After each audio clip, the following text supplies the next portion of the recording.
Okay, hello again and welcome. Hello to everyone around the world. I think we can start this wonderful event. Let me start with introducing myself. I'm Aida. I'm coordinating a program line on prevention and gender-based violence here at the Global Unit for Feminism and Gender Democracy of the Heinrich-Böll Foundation. It means so much to us that you're here despite huge time differences for some of you. First and foremost, thank you to our brave speakers, our guests, and our wonderful moderator, Natalia Rubiano, who will guide us through the program. Thank you to my tireless colleagues, of course. I'm looking at one here at the office and other ones at the tech support and the translators for putting their technical and creative skills into action to make this event happen. And of course, to our fearless leader, Deria Binishik, who is also here in the masses for supporting our ideas, no matter how big and small.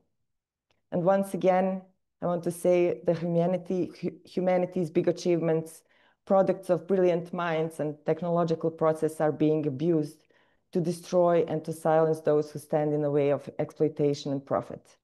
I wanted to start on a more positive note. That's why I thanked everyone at the start, but the situation is not ideal, unfortunately. We are meeting here today to exchange experiences and explore possibilities to take back the control of the tech and counteract technology-facilitated gender-based violence against environmental human rights defenders who fight for their peoples and territories in extractive zones, focusing this time on Latin America and South Asia. Please bear with me, allow to me to say our unit is based in Sarajevo, Bosnia and Herzegovina. It's a small country in Southeastern Europe with incredible people, but scarred by wars, political absurdities, famine, and the occasional genocide. For some of you, this might be the reality even today. Where can we look first? Palestine, Ukraine, Israel, Sudan, Chad, Haiti. You can stop me anytime. Yemen, Nepal, Cambodia, Nigeria, India, Myanmar, Afghanistan, Congo. I have 3 points here with etc. As human beings, as feminists, let us be respectful with each other in this event and always. Now I'm handing over to our already announced Natalia Rubiano, our moderator for today. Thank you again from me, and Natalia, the floor is yours. Thank you, Aida, so much, and thank you all for being here. Just a quick note for our Spanish-speaking audience. Hola a todos y todas, bienvenidas a esta conversación. Recuperar la tecnología enfrentando la violencia digital contra las defensoras ambientales en el sur global.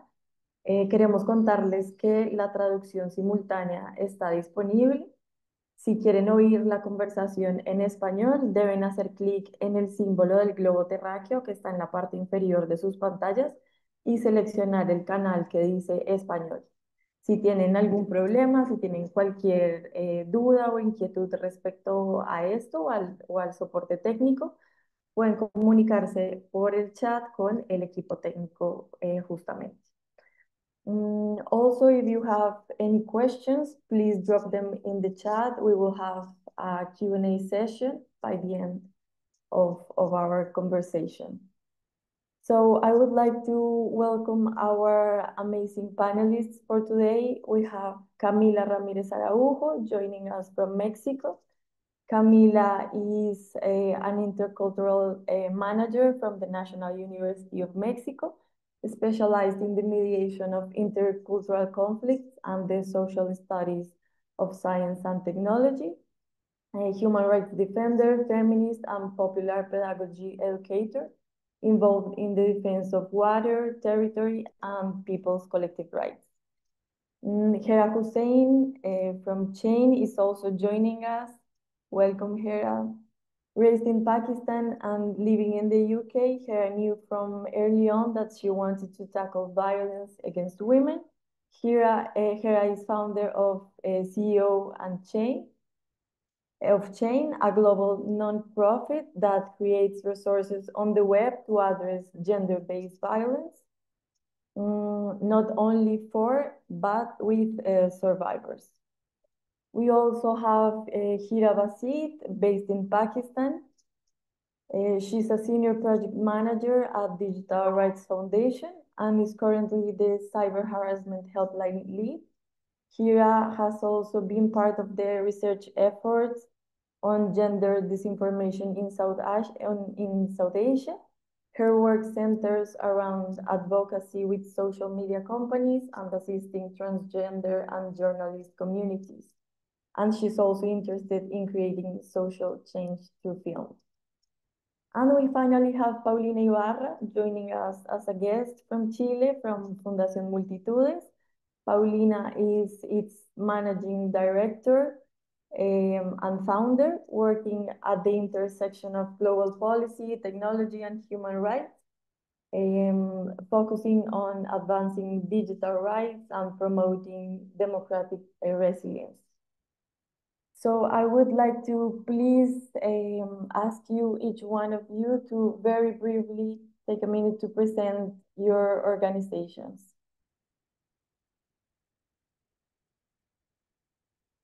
Hera, would you like to start, please? Yeah, thank you so much for having me. And hi, everybody. So great to see so many people join. I would also like to introduce my baby because he will be joining us for this call. His name is Khashayar. He's 5 months old, and yeah, he will be here. Hopefully not very noisy. So Chen is an organization I started in 2013. We create resources for survivors of gender-based violence. They're all digital resources. They're in 14 languages.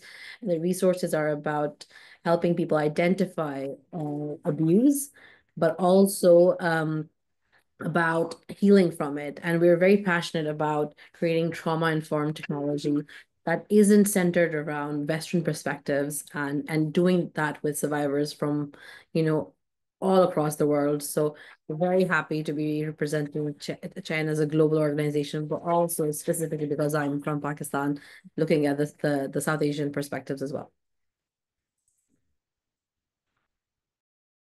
Thank you, Hera. Camila, would you like to go on? Yes, sure. I'm not part of a particular organization in this topic. I've been part of different projects, and the thing that made me, I think, being here, and the experience that I think that it's important to share, is about a defense of water and territory in a local community called Acatitlan near Mexico City, and other experiences that I've been accompanied. But it's not a particular organization, but more like a social movement, and the participation with local authorities accompanies their struggle in this topic. Thank you, Camila. Hira, and then Paulina, please. Hi, good morning, good afternoon. I hope you're all doing well. I think Natalia did a very good job at introducing Multitudes. We work at the intersection of democracy, technology, and human rights.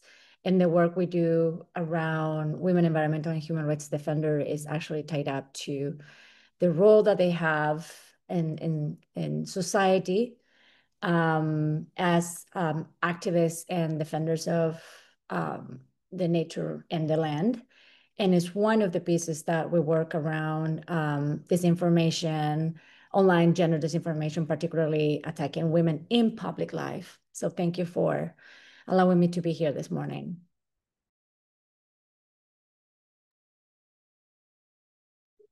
Hey everyone, my name is Heinrich-Böll-Stiftung. Thank you, Natalia, for introducing me. Digital Rights Foundation has been working in Pakistan since 2012 with the intersection of tech, gender, work to promote online freedom and digital security for all, especially those who are most vulnerable. So we work for women, youth, children, and then we have a special focus, of course, on supporting the journalists, human rights defenders, particularly women human rights defenders, religious and ethnic minorities. And that encompasses we focus on holistic security, so not just digital security, but their physical security that also leads from making sure that they're completely safe. And so we try to ensure that in providing the direct support as well as awareness, research, and constantly advocating not just with state and global frameworks, but also tech companies. Thank you all. Now I would like us to start with the fundamental background that actually inspired this conversation.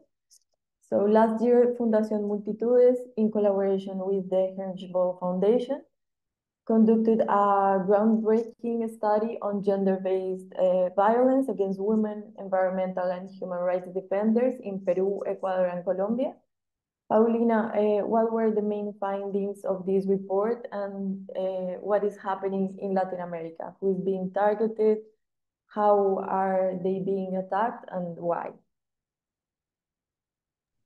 Yes, thank you, Natalia. And thank you for also mentioning that it was a groundbreaking report, because that's the reality. Until then, nothing had been actually written on the issue of online gender violence, online gender disinformation, and in those countries. And also let me thank the partners in those countries that help us push forward with this report.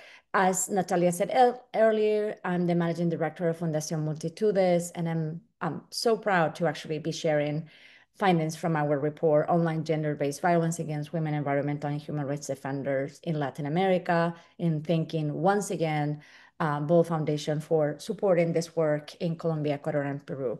And the issue is actually very urgent because the violence against women, environmental, and human rights defenders threatens both human rights and democracy. In 2023, over 80% of all defenders' murders happen in Latin America, the Caribbean, 80%. And the risks are highest for women, indigenous and Afro-descendant communities, rural leaders who often have the fewest resources and the least power.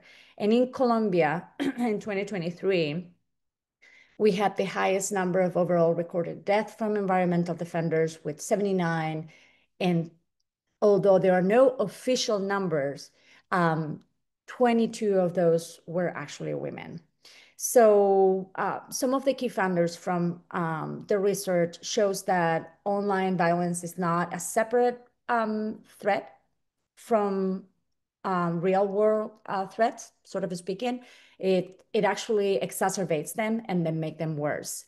Women defenders face specific types of attacks that exploit their identity, including sexual attacks rooted in patriarchal beliefs, racist violence against indigenous and Afro-descendant women, and actually age-based discrimination against both young and old activists. So some of the most common types of online violence we found are threats and intimidation, disinformation and smear campaigns, doxing or leaking private information, sexual harassment and unwanted messages, and hacking the accounts and surveillance of the women, environmental, and human rights defenders. And if we break down the findings by each country, we can see that in Colombia, which again is the most dangerous place for defenders in the world, with 137 social leaders assassinated in 2024, not official figure yet. Indigenous women are often branded as terrorists. They're branded as members of the FARC, and linking them to armed groups and violence. And that constant online harassment that they're subject to creates a deep sense of fear, making them feel physically unsafe and leading them to, self-censor their work, the chilling effect that we all have so much heard about. In Ecuador, online attacks are intense in rural and indigenous communities. Disinformation on WhatsApp is the most common tactic, and some of the content relates to labeling women as crazy, mocking their physical appearance or their language, the way they speak. And the psychological toll on this type of harassment can lead to severe consequences, including depression, anxiety, and unfortunately, in some cases, even suicidal thoughts. Here, women or their family are also displaced because of online attacks. In Peru, 797 women defenders were targeted in 2024. Online attacks like threats on WhatsApp and Zoom bombing during public events increase when women are visible, for example, in moments of environmental assessments for a particular project or elections. And these attacks are not random. Attackers often use sophisticated strategies like disinformation to undermine the defender's credibility and hacking to monitor their movement or activities. I mean, these women are basically surveilled. So, and as we mentioned before, these findings prove that online attacks unfortunately lead to offline danger. I hope that that provides a good background, Natalia. It does, Paulina. Thank you so much. So knowing that Latin America and Pakistan are between the most deadliest places for defenders in the world, Hera, could you please comment on why it is crucial to approach this kind of digital and online violences from feminist and global South perspectives?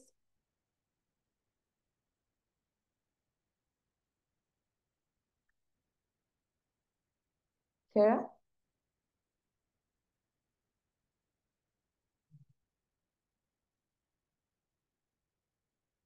Can you hear me now, Hera? Okay, good. I was just asking, given Paulina's background, if you could please explain on why would it be crucial to approach these kind of violences from a feminist and a global South perspective approach.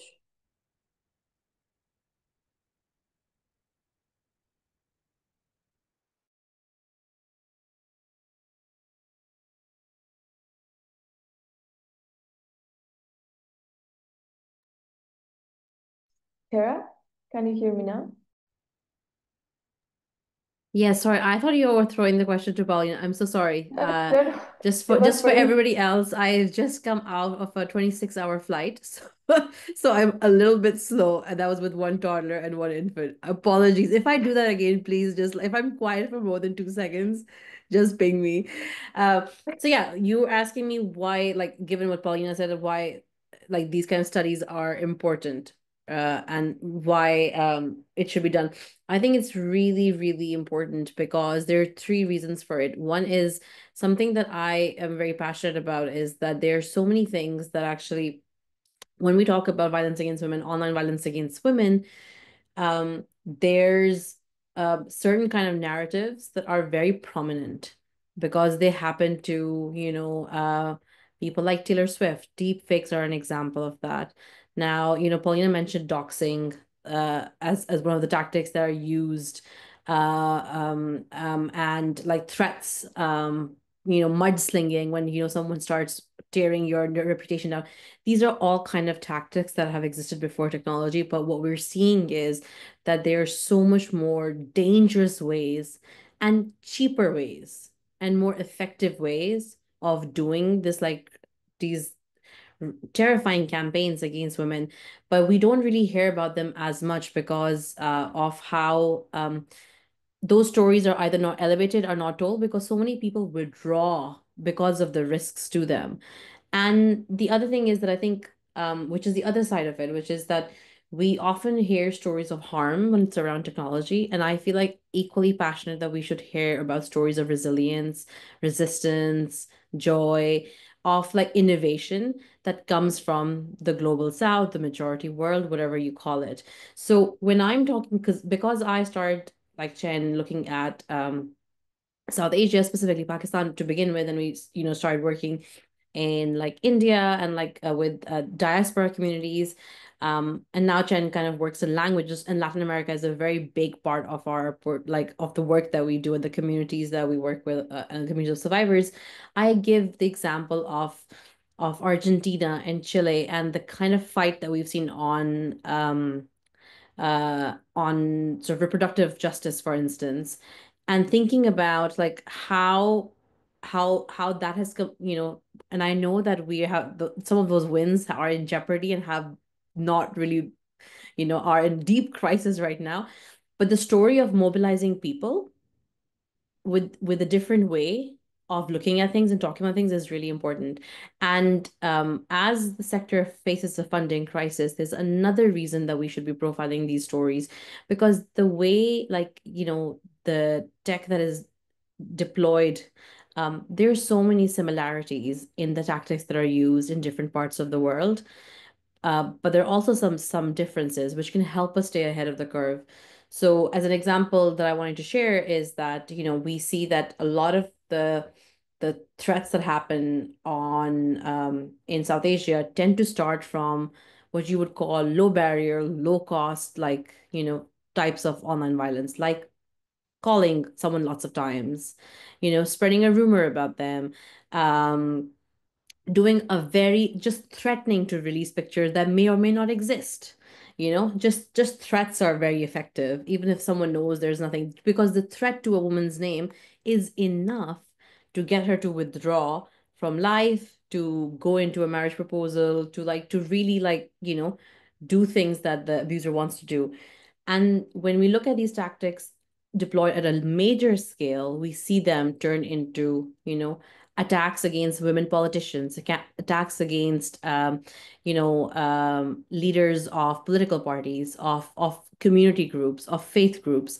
So these same tactics that are used on very small interpersonal level with low tech, low cost low cost methods are then amplified.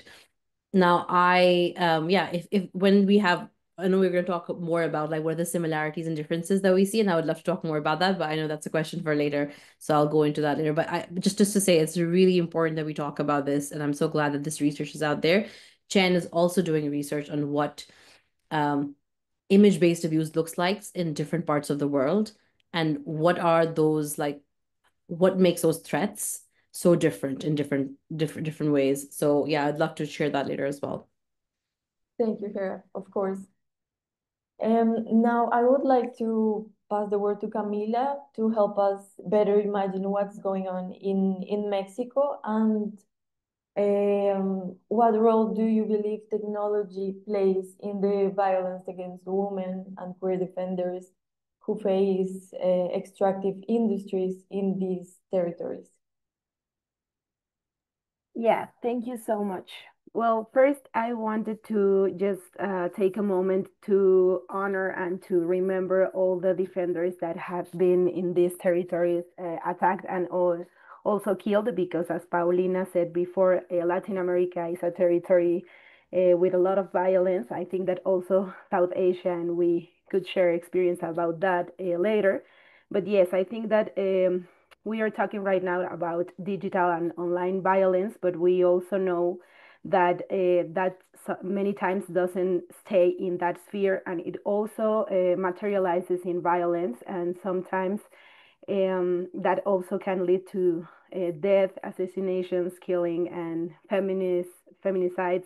So I wanted to say that these struggles and these reflections, these spaces of dialogue, that only can be possible because there are so many people defending the environmental and defending the territories, the water, the nature in our world, because it's being threatened. So I think that it is important to start honoring and saying something about the people that are doing it, not only talking about it, but doing it in the territories. And I think that's a good way to start my own participation, because the role I play in the movements that I've been accompanied is a role, not a protagonic role, but a role of accompany those movements because of what I studied and the place that I occupy in the communities. My role is about listening, accompanying, and like sharing other experience with the local authorities, so we can amplify the picture and see what are the possible ways we could take.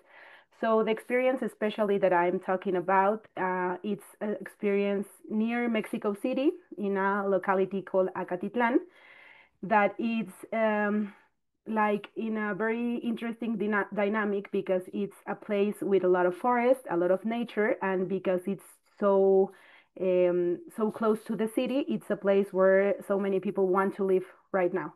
And especially from the COVID pandemics, a lot of people wanted to move there because it's a place where you can experience a little bit of nature, but you also can be so close to the city. So it's like a strategic point for people with a lot of money. And this is why it's important also like to cross it with like a class and capitalism perspective, because or a capitalism criticism, because it's where the interest of people and business interest take place in all these things. And also it is a territory crossed by organized crime and narco traffic because of the strategic point that it takes in the country. So you know, or I don't know if you know, but Mexico is a country that has been in war the last years, a narco traffic war with the government, organized crime, narco traffic. It's a little bit complicated to explain. I think that people in Latin America and experience like Colombia could know that these problematics that has a lot of actors, it's a little bit difficult to explain like in 3 minutes. But in Mexico, those territories and all the experience with extractivist, yeah, like depredation, are very close with a lot of interest all at the same time. So here in Acatitlan, we have like a lot of projects that risk the water, and that water is for the people that live there, but also it's the water that comes all the way down through Mexico City. So we have a lot of water problems, and these communities are the, yeah, like where the mountains where the water lead to Mexico City starts. So my experience, and I think that here I can start talking about how it's crossed by GBV, gender-based violence, has been particularly accompanying local authorities, and those authorities, in my experience, have all been men. So I think that the first point I could talk about is how the materialization of GBV also tends to not have a lot of women in the role of leadership in these, yeah, like struggles or resistance. This is not a generalization, because we know that we have a lot of women leaderships and defenders of the environmental, but in the experience that I've been working with a lot of men.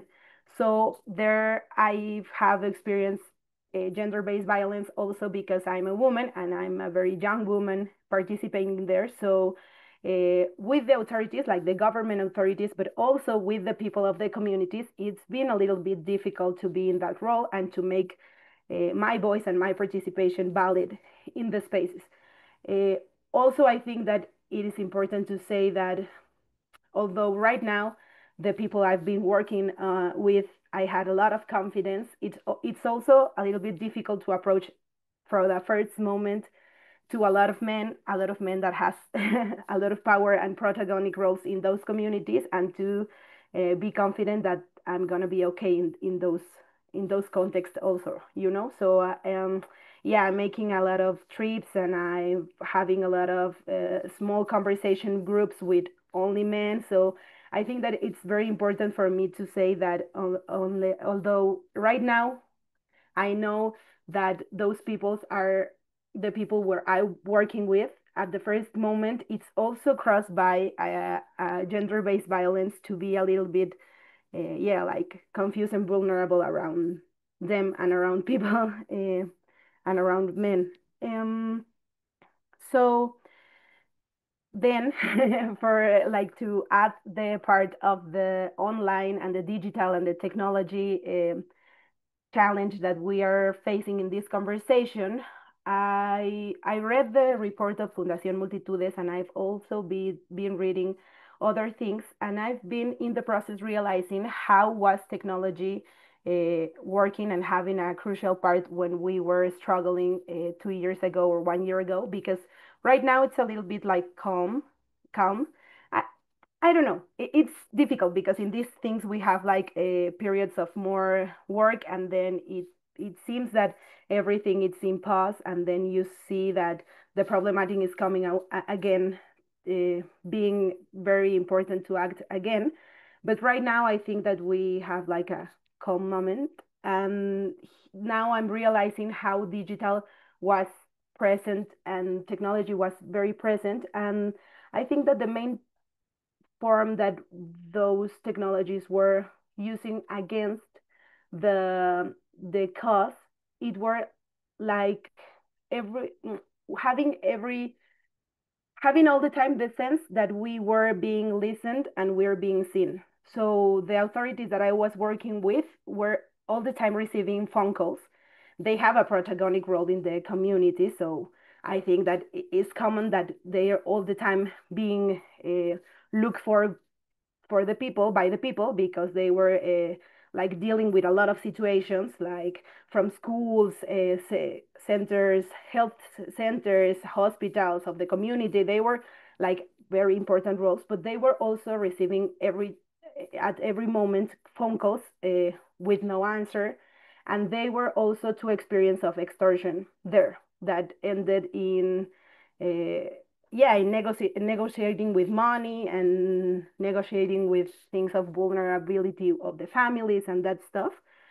So I think that yeah, that was the form that in that experience digital violence was crossed. And I Thank think you, I'm gonna Camila. end here. Thank you, and thank you also for taking a time to honor defenders, the ones who are here with us and the ones that are not here with us anymore. I would like to move on to South Asia and Pakistan. So, Hira, in the Digital Rights Foundation report from the helpline last year, you documented cases of how the human rights activists and defenders were attacked. What specific tactics have been used against these defenders, and what do you believe is the intention behind these attacks? And maybe have you observed that certain groups are more likely to be targeted than others, and or in specific or different ways? Thanks, Natalia. I hope you can hear me okay. So I will be focusing on two main tactics that we observed over the past few months and years. Um, just to, keep the discussion focused. One of the main tactics that we've been following and working on at the helpline is the use of direct and indirect blasphemy allegations, particularly in relation to transgender activists. And now we've been seeing that these sort of that this particular tactic of using blasphemy allegations and using religious-based threats is starting to be used for women journalists as well. Um, it's used pretty. It's used. Blasphemy is a big issue in Pakistan. Because we have the blasphemy law, and because of that, whenever somebody accuses you of blasphemy, whether saying something offensive against Islam or God or the Prophet, that of course it becomes illegal, but it also starts a sort of mob violence. Whether that's in the physical world or now we've seen increasingly in the online world. And like my colleague said before me, we were seeing online harms and online threats aren't just restricted to online spaces. They overflow into the physical space as well. And so what we observed was that transgender activists, they were being questioned, um, and their identity was being brought into question about who they are, what it means to be a transgender person, and increasingly we saw that there was a whole disinformation and hate speech campaign going on against them, where their main focus was to um, deny their identity and say that because of who they are going against the teachings of God and religion, and so and trying to imply that they are committing blasphemy that way. And so this was we did a whole case study on. And we saw that, because they also, the people behind this disinformation campaign, they also knew that the community guidelines of social media companies and what would get them restricted or their content taken down. So they were using very creative ways to put forward the same ideas without being too direct about it. So they would use hashtags, they would use audio, they would use some sort of creative videos. They would know that if we put these specific words in the caption, then that might be flagged by social media companies, and our post would get taken down. So they would put it in the post, in the picture or video instead, or they would come up with um,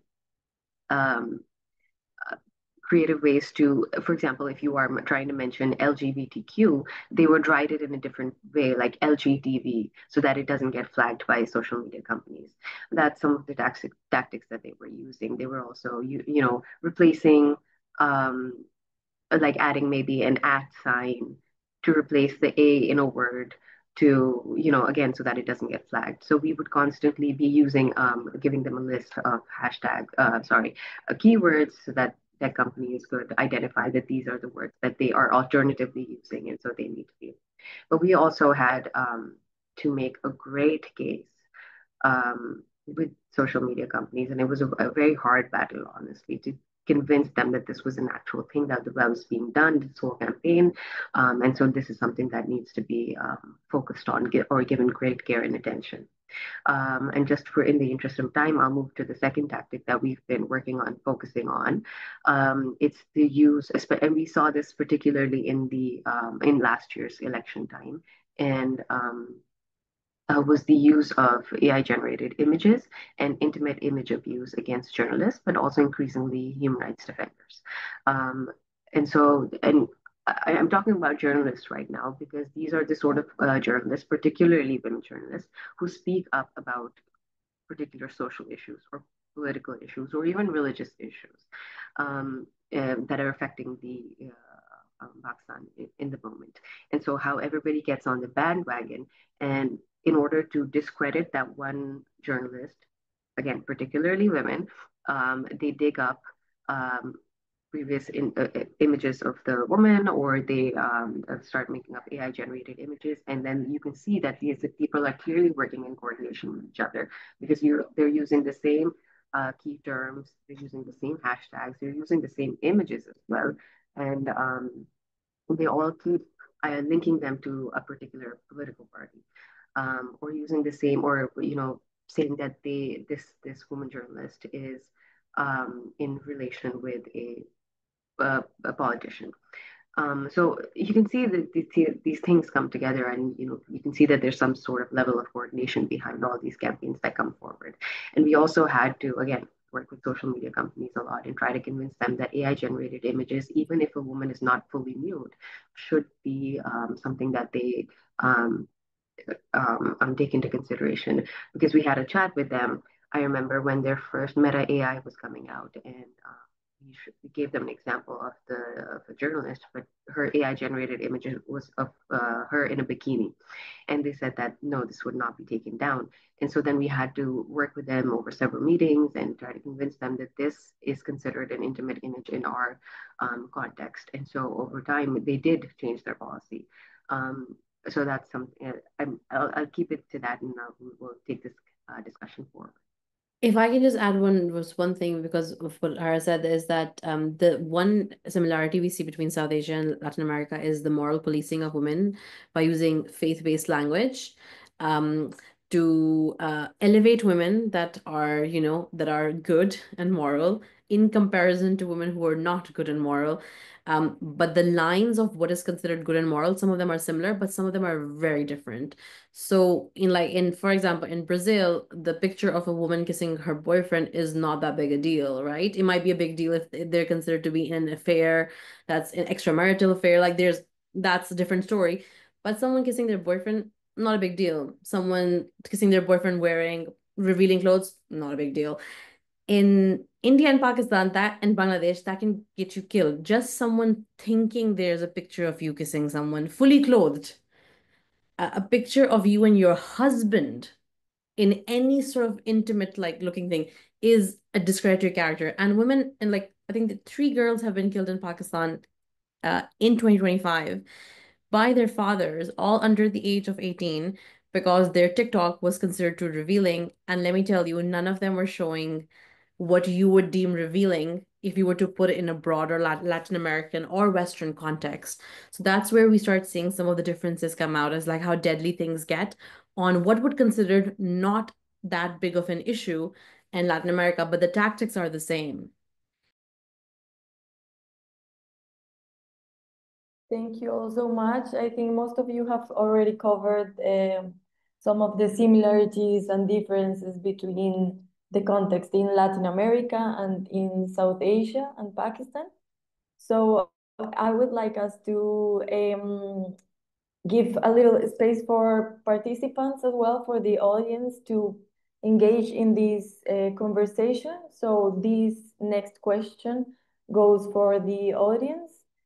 We have prepared a Padlet, a community board that you can access through the link that is being displayed on the chat.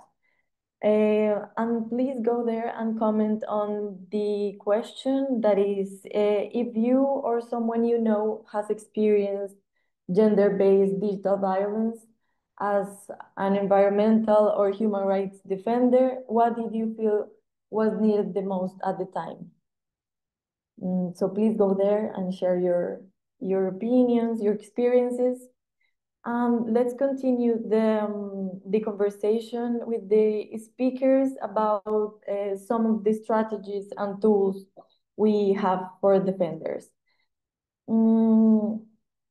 So, Hera, what do you think is the importance of cultural awareness and cultural specificity when addressing technology-based violence? And how do these decolonial approaches offer better understandings to this kind of violence than dominant frameworks? In plain language, you know, people who use technology have a right for that technology to be representative of their wants, needs, and the risks and benefits that come to their life. As people who use technology, whether that's created by a small community platform or a large tech company, we all have power and stakes in it. So the technology has to work for all of us. At the moment, it does not.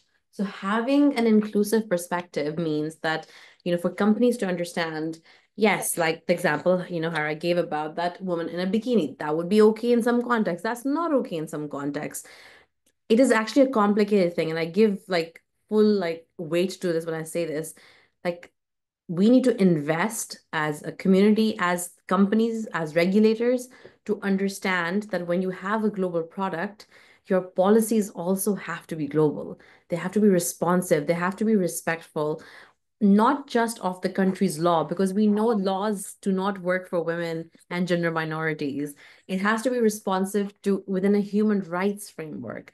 So, respecting the dignity of people. So I think that is what we're looking for. And I really want to really strongly say this again, is that I think there's a tendency when we're talking about this, like activists, of talking about tech as if it's something other. It's not something other. It is a thing that humans have made, that women have contributed to. It is as much ours as anybody else's.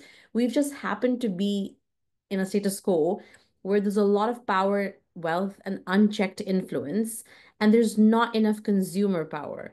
And we are avid consumers of tech, and we need to turn that into creators of tech as well. So really for me, it's about how can we mobilize people to really see their stake in it. It's not an other, it is ours, so that's kind of how I see it. Thank you, Hera. So each of your organization has done an amazing job doing what just Hera mentioned, right? Trying to shift this power and to use technology in our favor and in service of our communities. So I would like to ask you, Paulina, Hera, Hira, and Camila, which of the strategies and tools developed by your organizations or by your community, in Camila's case, do you believe would be most effective for women defenders and queer defenders in extractive zones? And how could these initiatives could help prevent online violence and harm? Should I start? Sure. Okay. Okay. I just wanted to make two comments. One on what Hera made at the beginning regarding the low-cost tools and tactics used to against subjects of online gender-based violence. And nowadays, we focus so much on AI and the power of AI, but to remove a woman from power or from public participation, all we need is a photo, a real photo, and a caption. We don't need complicated tools to actually create a disinformation campaign against a woman in public life. And that happens across the world. And then the second part is on the role of the state. Harry, you're absolutely right. Social media, it's part of how we live.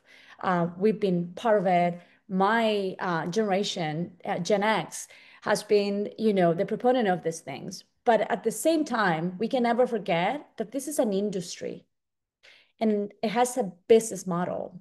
And we are part of that business model, and that needs to be regulated. We're not talking about regulating freedom of speech or what we comment, but the state has a role in this, in regulating, because self-regulation has not worked and co-regulation has not worked either. So we need to be very, very clear about that. Regarding the tools, it's not like we have multitudes, we haven't put tools, we haven't put strategies, but what we saw in the research is that all these women, environmental and human rights defenders, are not just active survivors, they're actively using strategic tools to counter online violence. And I think the most interesting finding is that they can actually identify the attacks depending on the social media platform used, and they recognize and inform us during our research that these attacks are not random, but they are concerted efforts by states, by local, by private organizations. And what they've been doing to actually combat this is very simple yet super critical strategies like blocking violent accounts and avoiding real-time postings to reduce immediate risk. They have created a powerful support system by cross-posting with alliance and relying on trusted networks, which actually has helped them reduce the isolation that they are faced with and increase collective visibility of the issue. And crucially, they are strengthening their defenses with tangible tools. For example, improving their digital literacies, undergoing cybersecurity training, and implementing international security protocols within their organizations. So these are basically some of the measures that we saw they were using in Colombia, Ecuador, and Peru, and that also show how solidarity and digital safety can actually protect these women and sustain their vital activism. Thank you, Paulina. Who wants to go next? I want to go next. Sure. Well, I have some things to say about what the Paulina and Hera were saying. You tell me if I get like cut or something because my internet connection maybe is not that stable. But yeah, I wanted to say, and I was thinking about it when I was preparing this, that as feminist and as like activist in feminism, I think that digital territory is also a territory in dispute. And I think that we as environmental and territory defenders have to like embrace that and see and make alternatives of how we're going to fight this territory in dispute. And I think that Hera and Paulina are saying some things about that. Like we need more regulation. We need to think, of how to make it like a better place for all of us, a place where the dominant narratives are not taking the whole territory, because I think that online territory is also like a mirror of society in some things. It's not a neutral space, it's also a space in which the ways that we live and the structures that are present in our society are also present in there, because we are making that space. So I think that we need to think how we're going to inceive and how we're going to like put our perspectives, our feminist perspectives, our human rights perspectives when we are talking about regulation. And in that, I think that Mexico has a good example. It's not specifically like crossed by the environmental defense, but we have some experience about the online GBV, talking about the Ley Olimpia that is specific for when private content is shared,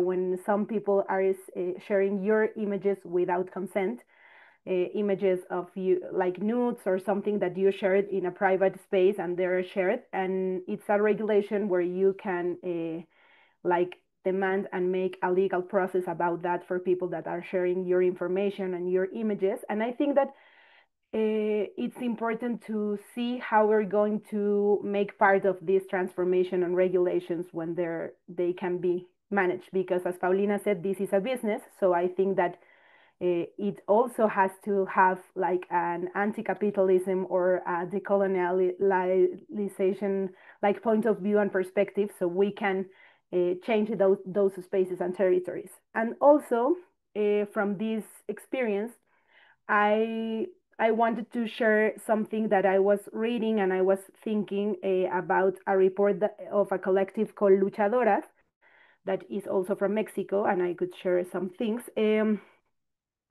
For the question that Natalia was asking about the alternatives, I think that it is very interesting because it's also here in the questions they share us before this conversation. No, what are the goals behind these attacks? I think that the goals behind the attacks and how we can make alternatives are very related.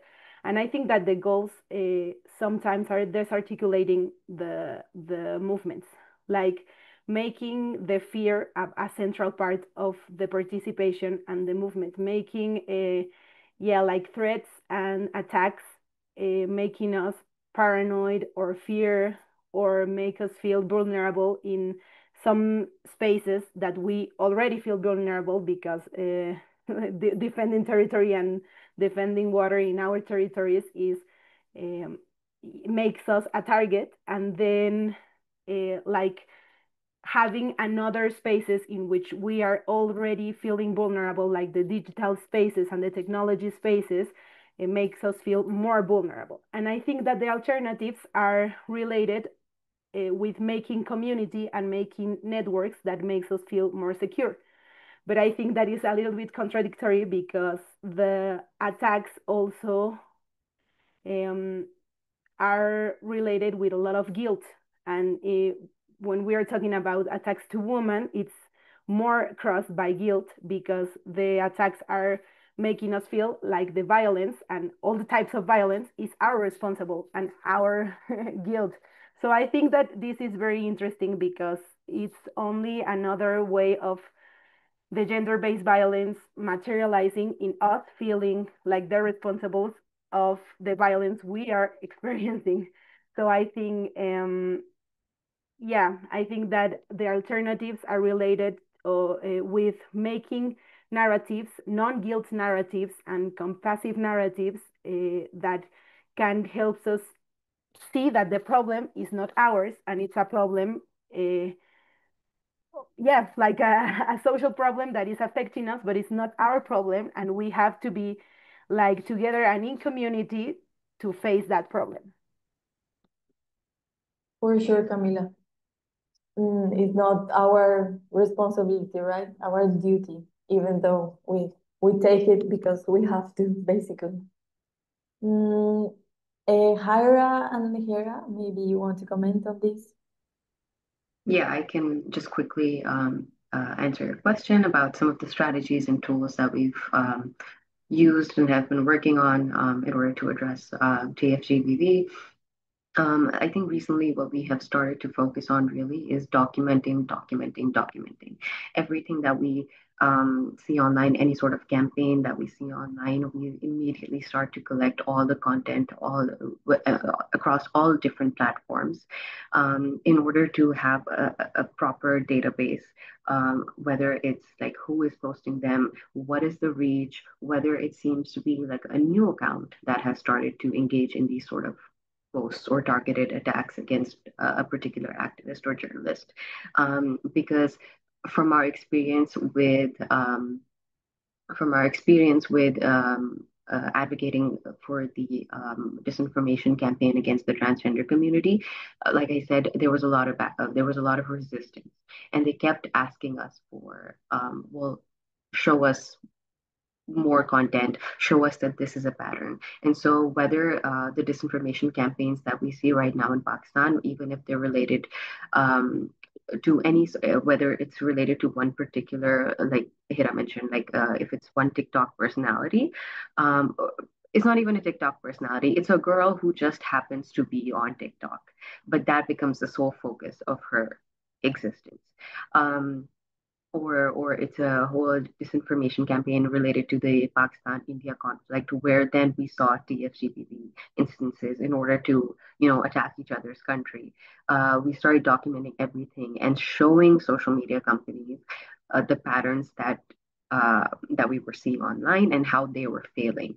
So I think our research team has done an absolutely amazing team in providing, not just documenting, but also providing immediate analysis within 2 or 3 days and showing it to them and saying that this is where you are failing. I would also like to say, though, that I think we also need to do an overhaul of how we think about online attacks against women activists and journalists and any sort of personalities, because TFGBV, I think, gets restricted to intimate image abuse, doxing, but there's so many different examples of attacks against women that maybe get overlooked and don't get included as TFGBV. So, for example, there was a religious presenting cleric in Pakistan. He was making YouTube videos, songs.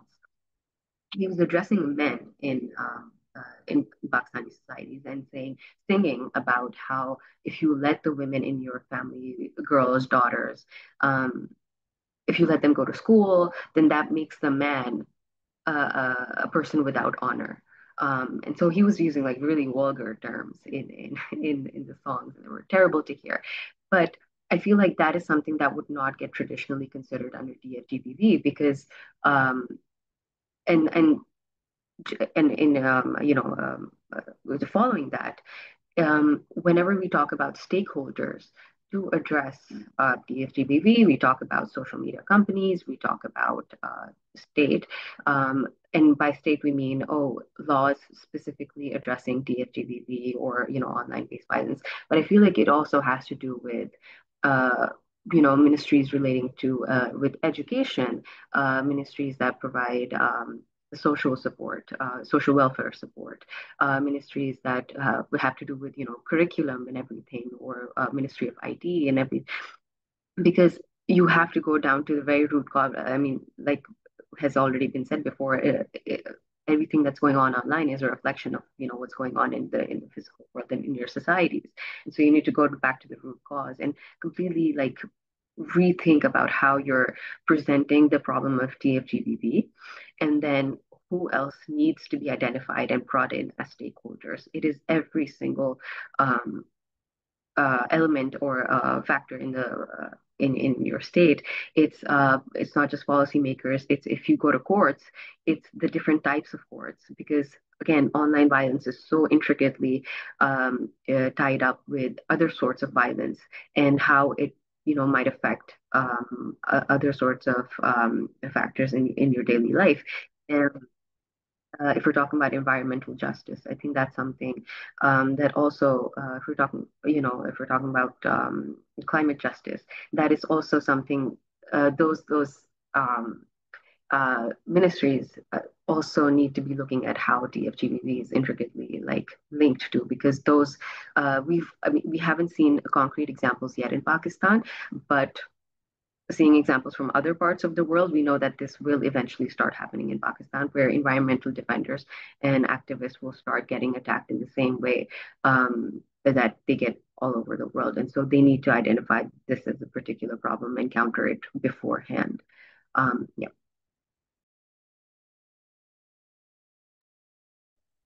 Thank you, and Hira.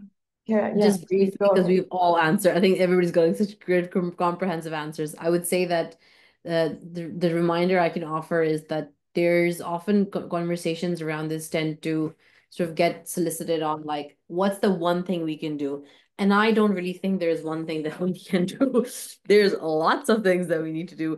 We need people fighting from within the system. We need people from fighting outside. We need people who believe in like law and reform to work on reform. We need people who believe in abolition to think about alternatives. We need examples of community-based action. We need examples of huge tech players really owning up to their responsibilities. We need lawmakers to set some really good precedents of implementation, not just lawmaking. We need like cross-border work. We need organizations like Digital Rights Foundation, and others, and Luchadoras is a great example actually of like really an alternative feminist organization to be providing services, changing the narrative, the kind of research that Chen does and provides healing. We need all of it, and I think all of it needs to exist in its own way, but also work together. And I feel like we're all doing our own bits and doing alliances here and there. But what would be really amazing is to see all of that jointed effort come together, because what I've taken, I always say, morbid inspiration from is the rise of the far right, because they have done great alliance building, which at the moment I feel like is really missing when it talks, when we talk about like feminist movements. We are great at building alliances on short-lived objectives, but I think we really need something really powerful to challenge all the attacks that we're facing, and like in the digital space is no different, especially with changing political climate. A lot of the big stuff that we're talking about is dictated by the US and the EU. And so how can we move the needle there? So yeah, that's kind of, I see it as like everybody needs to fight, okay, in their own way. And we need to celebrate all of that, but also support all of that. Thank you, Hera. Now, I want to give space for another question for the audience. So please, in the community board, we would like you to share any other useful tools or resources that do you find could be helpful for defenders on the field, online and offline, of course. Now, just if you have some more words, few words to add on concrete cases that have actually succeeded in preventing or counteracting technology facilitated violence in your territories. I'm not sure if it's in our territory, but some of the recommendations that we provided as an outcome of the research that we conducted with the support of WERHDs are maybe directed to some of the governments and policymakers. Again, because our vision is that, yes, everyone needs to fight, but fundamental rights and digital rights are not different nowadays, and they need to be protected. So some of the recommendations that we actually made are, to ensure that accountability and protection mechanisms are visible and accessible to all defenders. That usually does not happen. So that is something that we think works. Training law enforcement and judiciary staff on TFTBB and how to actually handle that digital evidence definitely works. Have or adopt judicial guidelines that align with the due diligence and international human rights standards such as the CEDAW. That's key. The regulation of public officials, online conduct, which is extremely important to prevent them from engaging in harassment and disinformation, and that is included for law enforcement and judicial staff in terms of replicating and exacerbating disinformation campaigns against women. And probably develop national protocols and awareness campaigns that specifically address online violence against defenders. And this goes beyond laws and legal frameworks, which exist in the countries where we conducted the research. However, again, there is poor implementation. But that poor implementation can be subsidized, for example, with specific awareness campaigns, communication campaigns towards the public, or national protocols to defend these women. I hope that helped. Thank you, Paulina. Just to repeat quickly the question, Camila, it is if you can recall some concrete cases when technology run by communities actually helped counteract or prevent this kind of violence. Just a few words, please, if you want to comment. If not, we continue. Thank you. I can answer like fast. Yeah, I think that it's very important this question, because it's also like make the other part of what is technology doing for our causes. And I think that in the specific case that I work with, the possibility of documenting the environmental harm that is happening, it has been very important. And the documentation and the possibility of share that documentation in social media, and also like having for the legal process and having it like in hand for diffundating and make more people to know what's happening, it has been very important. And also like making use of the maps, the localization, I don't know how to call it in English, but yeah, like the geolocalizations and the maps that we can use to point where are the specific points where has been harm for in this situation has been very important. And also we've been doing some videos and interviews with people, and like changing the narrative and pointing out why it is important to defend this territory. And I think that that can't be able without the technology and the digital world, and also the social media. So I think that the easy answer is, yeah, the documentation and the facilitation of localizing where specifically are the harms being done. Thank you, Camila. Maybe Hera and Hyra, you want to add something to this question?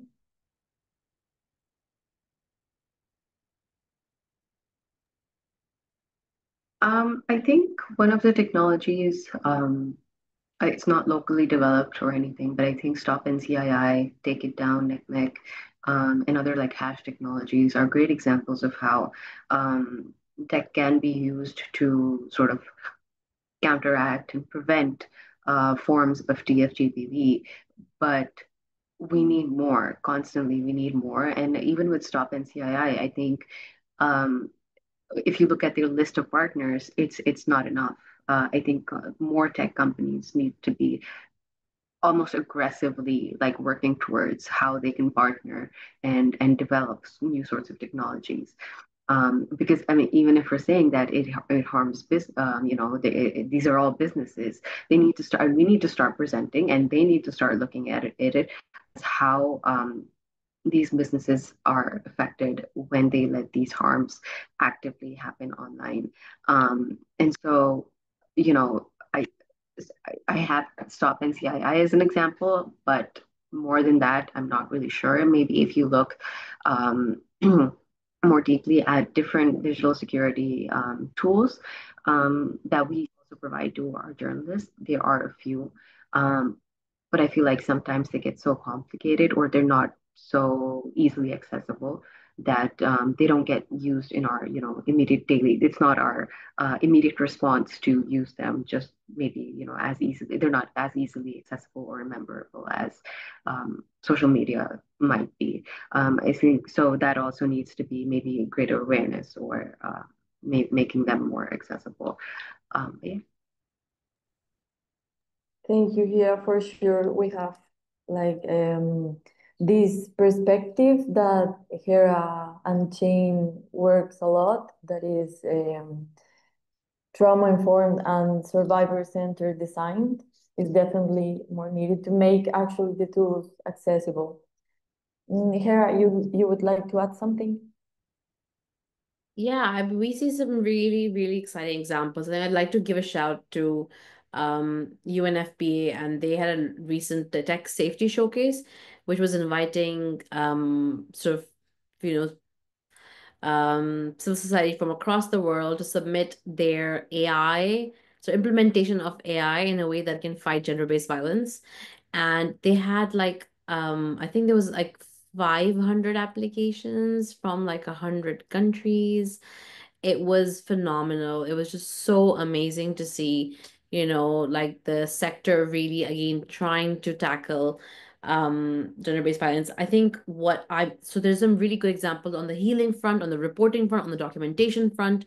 And then there's some interesting laws coming into place. I'm going to be tracking two laws in specific. One in Brazil, there's a law about AI and emotional abuse, the use of AI to create emotional distress. So the language is very interesting in the way it's been written, because it specifically talks about emotional distress and harm, not just like physical harm.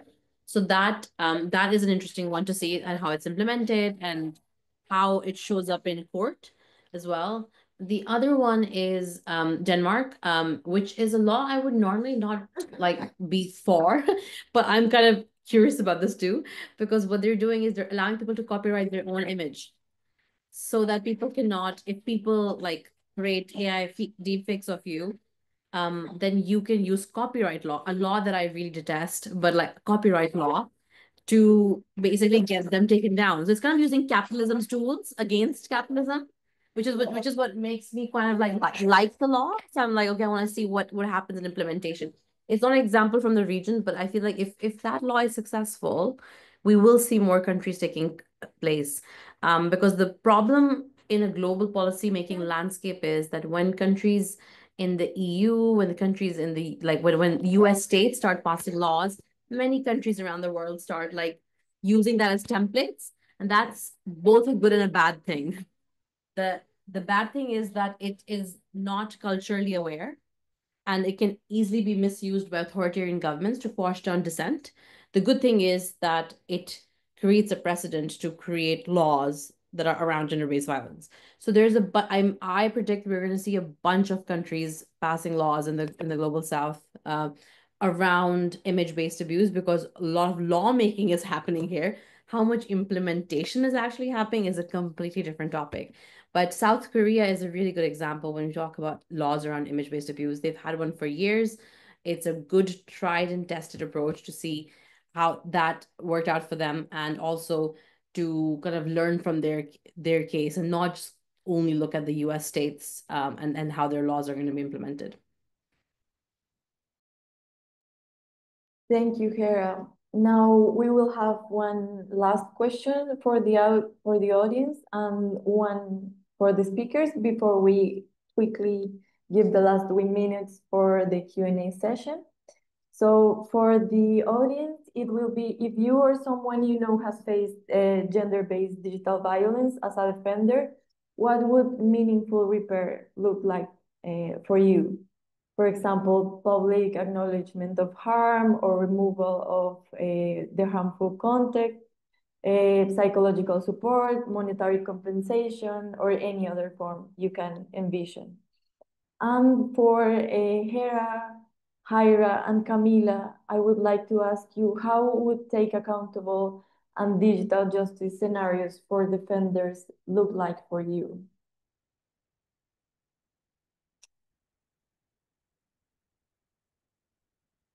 Anyone?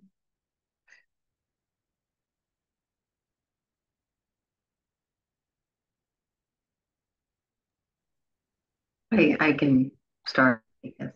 I think just repeating maybe something that I said earlier, when we were speaking about digital justice and accountability, I think it's not just working towards um, countering the harms that we're already seeing online, but actively trying to prevent them before they happen, and looking at what stakeholders we include in our conversations, and trying to, you know, really recognize that you cannot depend on a few civil society organizations or research organizations to carry the bulk of this burden. And that it's the responsibility and duty, like was said earlier, to for everyone to actively be working on this, and that includes policymakers, state, your law and justice system,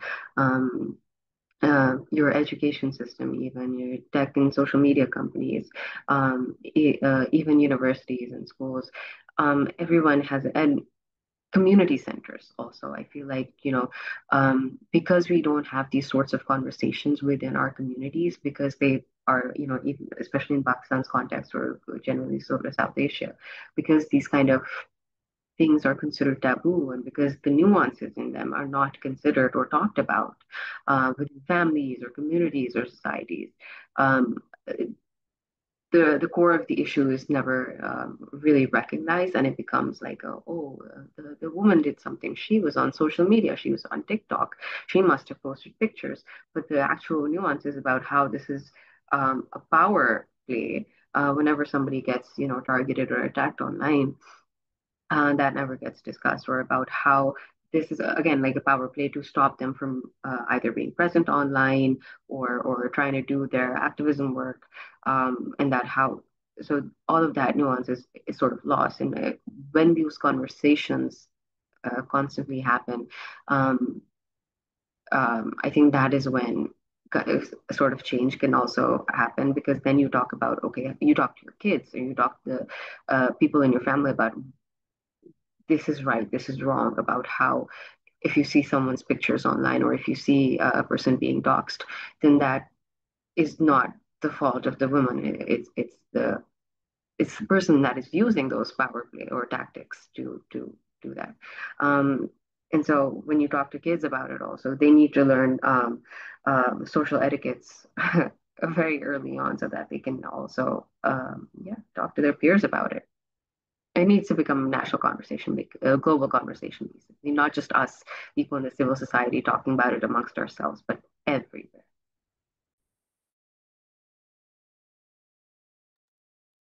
Yep. And I'd like to say two things. One is it's around how the defenders are seen in society. So for that, what I mean is often risks and harms that happen to human rights defenders are seen as it comes with the job, especially in authoritarian countries. So people are like, oh, I don't need privacy laws because I'm not an activist.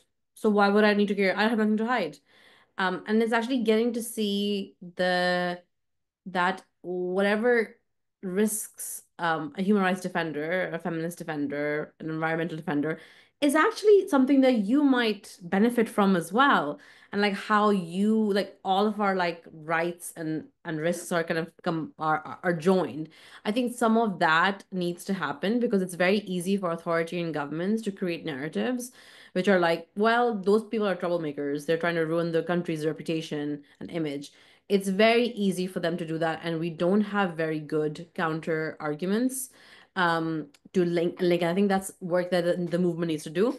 And the second thing is around like, again, this thing around how can we make sure that like the tech justice that we're talking about is representative of people, and that we feel that we have power to change things as well.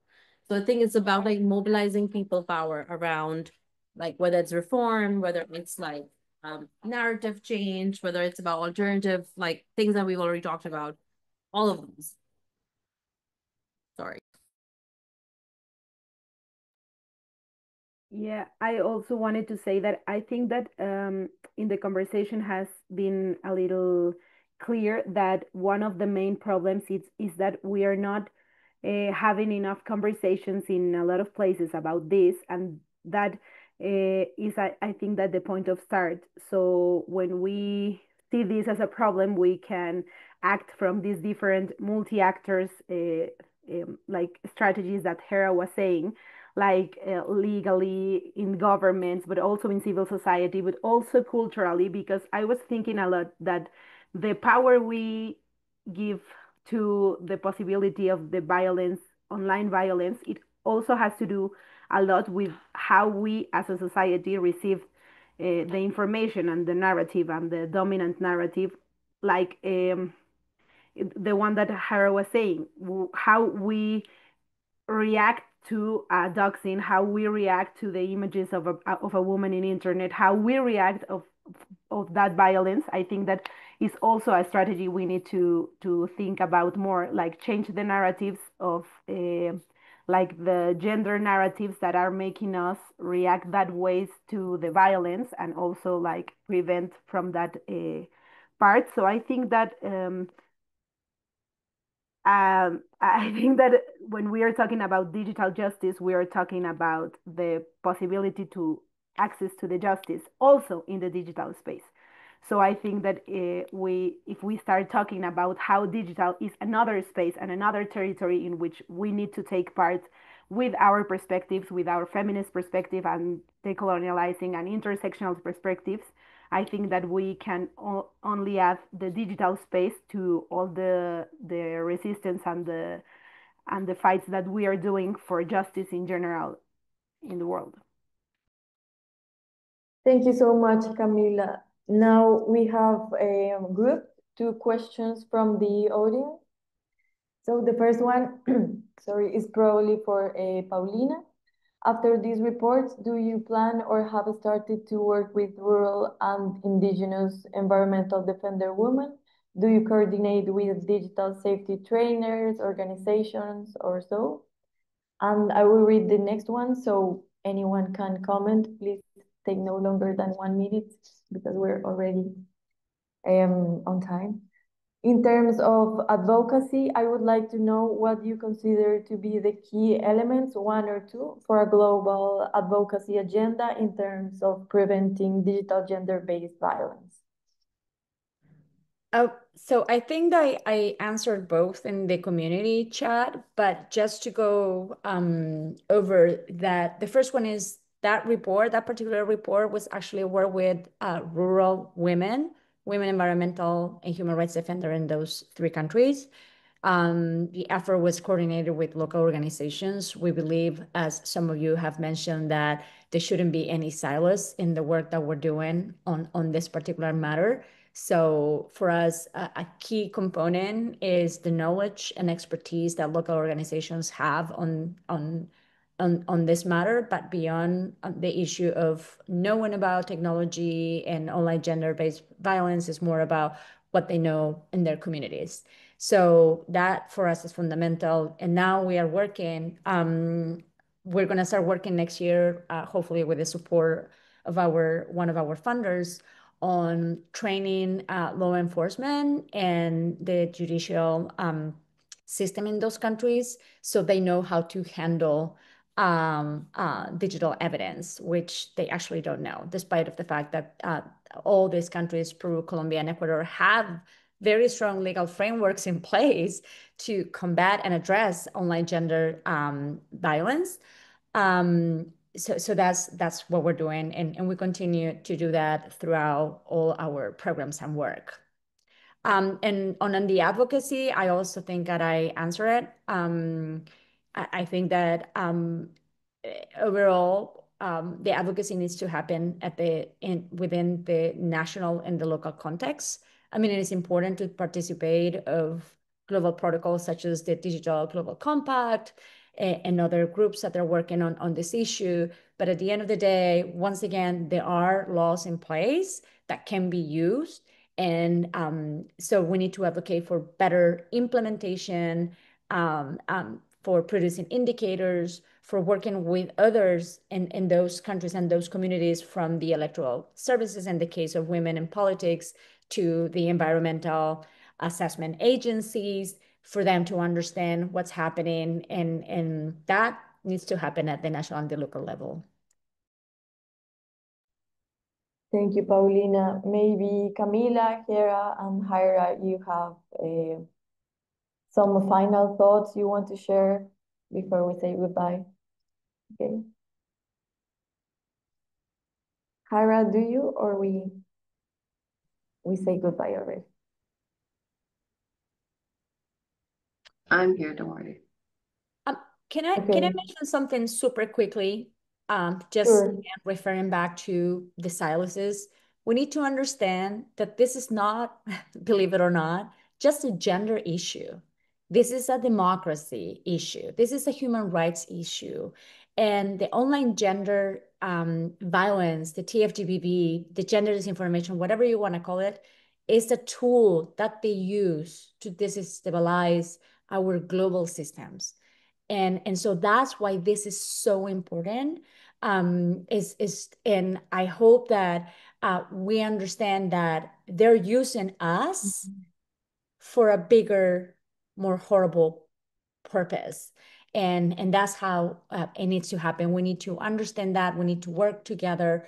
We need to start focusing on our niche research. So I'm so happy to have met Hera, Camila, Hera, you, Natalia, and just wait for my email. I'm going to be contacting you very, very soon. Thank you so much for inviting me today. That's great. Thank you all for being here. We just want to encourage the audience to visit the upcoming publication that we're preparing on this subject. Also to explore the amazing resources and the amazing work each of the organizations of our beautiful speakers have prepared and have worked in these years. And thank you so much for taking the time to be here, to Paulina, Camila, Jaira, and Hera, to share your valuable experiences and your work. Thank you so much. Aida, maybe you want to say something. Yes, just to say thank you again also from me to the amazing audience. They were so engaged the whole time. And to you again, to our wonderful speakers and moderators, so many beautiful insights, so many notes and exclamation points in my notebook here, a very non-digital paper thing. It will be all visible in our community board, and also, as Natalia mentioned, in the upcoming publication. We shared all the links. Please keep using the Padlet if you want to, if you forgot something or have something to add, or just to come back to remind yourself of the wonderful ideas and inputs. Thank you again, and good night, or have a nice working day, or go back to bed, Camila. It's still early. Thank you. Thank you Bye. again. Thank you Thank you all. so much. Thank you for having us.